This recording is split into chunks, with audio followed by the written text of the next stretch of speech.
कधी भीक मागून तर कधी उपाशी राहून तर कधी मिळेल ते खाऊन आयुष्य जगणाऱ्या फासेपारधी समाज हा कायमचा शिक्षणापासून वंचित आहे। असे असताना मेहनत व अनेकांच्या मदतीने फासेपारधी समाजातील विद्यार्थ्यांना शिक्षणाच्या मुख्य प्रवाहात आणण्यासाठी नांदगाव खंडेश्वर येथील मंगरुळ चव्हाळामधील प्रश्नचिन्ह ही शाळा सुरू होती। पण माजी मुख्यमंत्री देवेंद्र फडणवीस यांचा ड्रीम प्रोजेक्ट असलेल्या समृद्धी महामार्गासाठी अडसर ठरणारी ही 6 खोल्यांची शाळा बुलडोझरने पाडण्यात आली।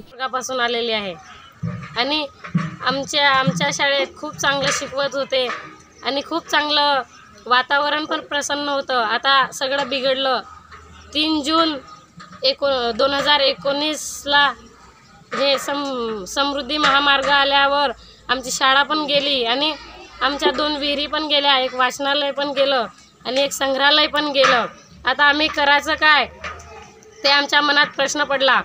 आता आमच्या शाळेत पाण्याची सुद्धा सोय नाही। जे येणं जाणं करतात समृद्धी हवेवाले मोटार गाड्या ते आमच्या जेवणात उडतात धूळ आणि तेच आमच्या पोटात पण जातात। जे कपडे वाळू घालतो त्या कपड्यावर पण धूळ उडतात आणि तेच कपडे आम्ही टाकतो पण त्याच्यामुळे आम्हाला सगळ्या रोगराई होत आहे आणि खूप बिमाऱ्या खूप प्रमाणे वाढल्या आहे। सगळ्या मुलांनाच होतात ते आणि आमची शाळा जशी होती तशी आम्हाला बांधून पाहिजे आणि जे ठिकाण होतं त्याच ठिकाणी बांधून पाहिजे। मला आमची प्रश्नचिन्ह आदिवासी आश्रम शाळा जेवढी काही तोडफोड केली असेल तर केंद्र सरकारकडून आम्हाला राज्य सरकारकडून एवढी अपेक्षा आहे की ती आम्हाला जशी तशी बांधून द्यावी। आणि आमची आग्रहाची विनंती, जर आम्हाला शिक्षण जर नाही मिळत तर आम्ही असंच भीक मागू, कुठेही रस्त्यावर दारू पिऊन पडू, तर आम्हाला शिक्षणाचं अधिकार आहेत की नाही, आम्हाला केंद्र सरकारकडून हीच अपेक्षा आहेत की आम्हाला जशी तशी आमची पूर्ण शाळा बांधून द्यावी, ही माझी आग्रहाची विनंती। जसे समृद्धी महामार्गवाल्यांनी आमची शाळा उद्ध्वस्त केली, वाचनालय आणि प्राणी संग्रहालय बाथरूम ज्या प्रकारे तुम्ही आमच्या शाळेतले उद्ध्वस्त केले त्या प्रकारे आम्हाला बांधून द्यावं। आम्ही आदिवासींच्या पोरांनी शिकायचं का नाही, आमची शाळा उद्ध्वस्त केली त्याच प्रकारे बांधून द्यावी। त्यानंतर शाळेचे पुनर्वसन करण्याचं आश्वासन हे तत्कालीन मुख्यमंत्री देवेंद्र फडणवीस यांनी दिलं। असं असताना शाळेचं पुनर्वसन दूरच पण या महामार्गाचं काम बंद पडल्याप्रकरणी शिक्षणापासून वंचित राहणाऱ्या जमातीतील मुलांना शिक्षणात समृद्ध करणारा शिक्षक मतीन भोसले यालाच अधिकाऱ्यांनी 1,34,00,000 रुपये दंड भरण्याची नोटीस पाठविली आहे। देवेंद्र फडणवीस यांनी शाळेच्या पुनर्वसनाचं आश्वासन दिलं होतं, परंतु नुकसान भरपाई आणि पुनर्वसन संदर्भात कोणत्याही प्रकारच्या हालचाली नसताना समृद्धी महामार्गाचं 1 किलोमीटरचं बांधकाम थांबल्यामुळं कंपनीचं 6 महिन्यात 1,34,00,000 रुपयांचं नुकसान झालं असल्यानं हे नुकसान तुम्हीच भरून द्या अशी उलट नोटीस मतीन भोसले यांना मिळाली असल्यानं ते चांगलेच हादरून गेले आहे। मला आता समृद्धी महामार्गामध्ये तर माझं प्रश्नचिन्ह पूर्णच्या पूर्ण उद्ध्वस्त झालेलंच आहे।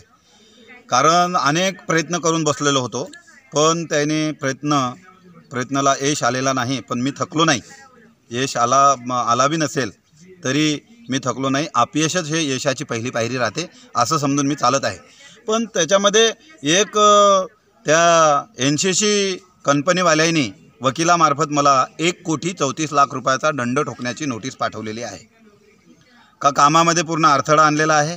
तुम्ही जर 1,34,00,000 रुपये जर दिले नाही तर तुम्हाला कोर्टामध्ये आम्ही ओढू आणि तरीसुद्धा आम्ही वसूल करू, अशा पद्धतीचं ते नोटीस आलेले आहे। त्या नोटीसाला बी मी घाबरणारा हे नाही, पण एक आहे, आता तत्कालीन जे मुख्यमंत्री होते त्यांनीसुद्धा 3 वेळा बैठका लावल्या, तरीसुद्धा त्यांनी ते थोडं म्हणजे त्या बैठकीमध्ये बोललेलं होतं का 10 एकर जमीन यांना विशेष बाब म्हणून देण्याची तरतूद आपण करूया, पण ते बी सुद्धा झालेलं नाही। पुन्हा जे पुनर्वसन होतं ते सुद्धा झालेलं नाही। 6 रूम, वाचनालय, 2 विहिरी, संडास, बाथरूम, पुन्हा अभ्यासाचे स्टडी ओटे 10, 250 झाडं, हे सगळेच्या सगळे त्या प्रश्नचिन्हाला आलेलं हे होतं आवारामध्ये, त्याच्यामधून समृद्धी महामार्ग गेलेला आहे। दरम्यान या नोटीसला उत्तर देताना समृद्धी महामार्गामुळे शाळेतील मुलांचे शैक्षणिक नुकसान भरपाई कोण देणार असा प्रश्न मतीन भोसले यांनी प्रशासनाला केलाय। म्हणून जे आता नवीन सरकारला माझी एक विनंती आहे आणि खास करून माननीय उद्धवजी ठाकरे साहेबाला माझी एक विनंती आहे का हे प्रश्नचिन्ह तुम्ही तुमचा प्रकल्प समजून उत्तर चिन्हाकडे जर नेलं तर लय या वंचित बेसहारा मुलांचं उत्तर चिन्ह तुमच्याकडून होऊ शकेल अशीच मला अपेक्षा वाटते। आणि हेही सुद्धा मी एक याच्या माध्यमातून बोलतो आहे, समाजाच्या माध्यमातून, का हा समाज जो आहे हा फाशेबारदी समाज आहे। हा जंगलामध्ये राहणारा, इंग्रजांनी गुन्हेगार ठरणारा हा फाशेबारदी समाज आहे। म्हणून हे जे शाळा आहे हे गुन्हेगारी मुक्त करणारी शाळा ठरू शकते असंच मला वाटते। सरकार आमचे मायबाप बनेल का? आम्हाला जे शिकण्याचा हक्क आहे ते मिळेल का? आम्ही आदिवासींच्या पोरांना शिकण्याची पूर्णपणे संधी मिळेल की नाही? आमचं जे प्लेग्राऊंड होतं ते मुलं आम्ही खेळत होते, तिथं कबड्डी वगैरे खेळत होते, खो खो वगैरे ते खेळत होते।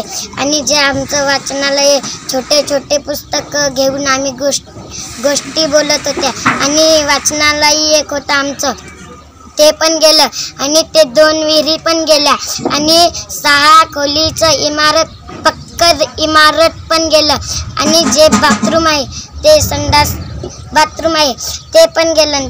एक वावर होतं जे तिथं पालक ते समार ते सगळं लावलं होतं। आणि तेच वावर गेलं। आणि जे आमचे दोन बोरं खाल्ल्या होत्या ते पण गेल्या। धन्यवाद।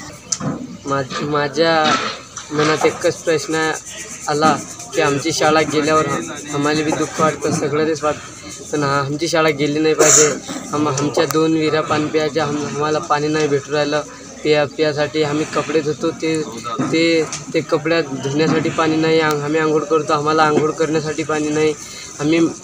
आम्हाला आंघोळ करण्यासाठी पाणी नाही। आम्ही कुठून पाणी आणावं? आम्ही उन्हाळ्यात बी पाणी नाही भेटतं। आम्ही उन्हाळ्यात 1 टँकर 1000 रुपयाचा 1 टँकर रोज करत जाऊ, तेव्हा आम्ही पाणी दूरवरून आणत जाऊ। आम्हाला शाळा इथंच पाहिजे बांधून, पण इथंच पाहिजे आम्हाला। समृद्धी महामार्ग रोडाच्या ना आमची शाळा जाऊ राहिली। माझा एकच उद्देश आहे की आमची शाळा गेली नाही पाहिजे। धन्यवाद। मी पंथातून गेलो,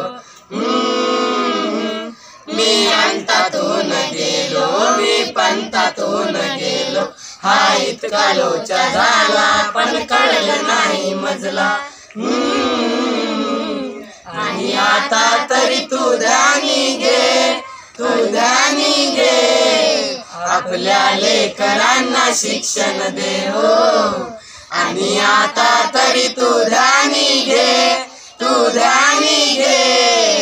आपल्या लेकरांना शिक्षण दे। प्रशांत झोपाटे, विदर्भ न्यूज, मंगरूळ, चव्हाळा।